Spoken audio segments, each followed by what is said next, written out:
Welcome back to Spine and Rehab Specialist for another Wellness Wednesday. I'm Earl Hayden, one of the physical therapists here, joined again by Chris McMillen. And today we're going to show you 6 different things that you can do to treat tennis elbow, also known as lateral epicondylitis.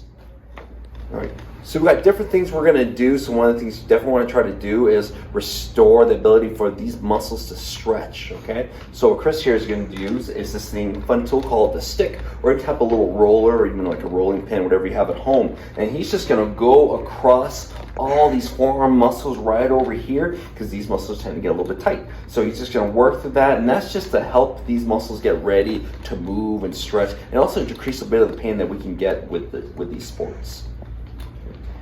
Doing this for about maybe 2-3 minutes should be fine.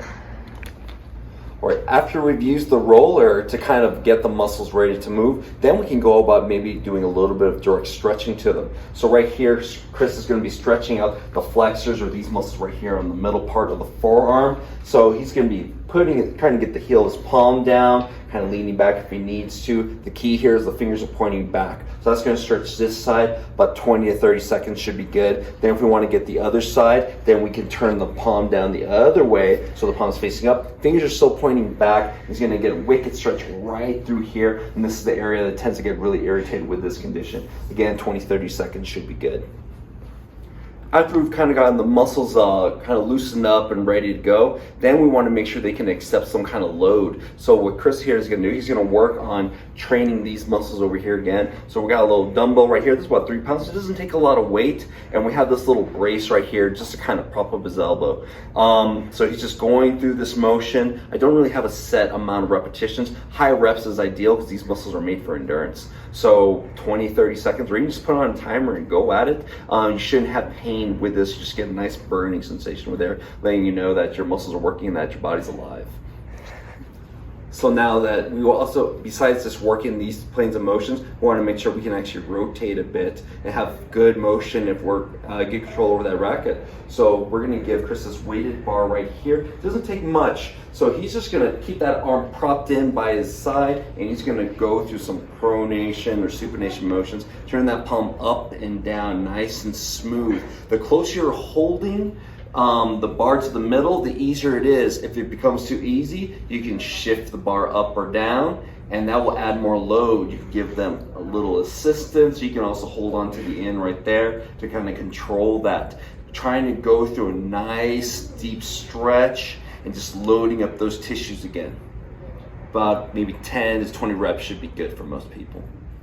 Now, just as important as it is to kind of strengthen the forearm with the elbow in nice and tight, we have to remember with racket sports, we're swinging the arm out, okay? So the arm's going to be out here, so it has to be strong. This joint has to be able to handle those loads in that position. So he's going to do a perpendicular press or a Pallof press with one arm. So Chris here is pushing out. The cord is trying to pull his hand in, and he's having to stabilize here through the shoulder, but also through the elbow and the wrist joints. So we're going to do this facing this way. We also have to turn around and balance it out.